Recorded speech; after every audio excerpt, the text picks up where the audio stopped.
ఈరోజు దేవుని వాక్యము కీర్తన 6:9 యెహోవా నా విన్నపము ఆలకించి ఉన్నాడు. యెహోవా నా ప్రార్థన అంగీకరించును. యెహోవా నా విన్నపము ఆలకించి ఉన్నాడు. యెహోవా నా ప్రార్థన అంగీకరించును.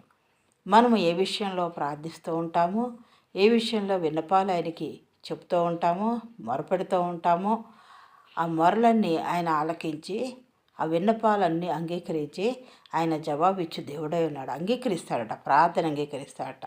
మనం ప్రార్థన చేసినప్పుడే మనం విశ్వసించాలి. ఆయన చేస్తాడు, ఘనముగా ముగిస్తాడు, ఘనముగా గొప్ప కార్యం చేస్తాడు అని విశ్వసించాలి. యెహోవా నా ప్రార్థన అంగీకరించాడు, నా విన్నపమును జవాబిస్తాడు అని నమ్మినప్పుడు ఆయన ఘనముగా కార్యాన్ని మన పట్ల గొప్పగా ఘనంగా ముగిస్తాడు దేవుడై ఉన్నాడు. కాబట్టి మనం విశ్వసించి అది పొందుకోవాలి.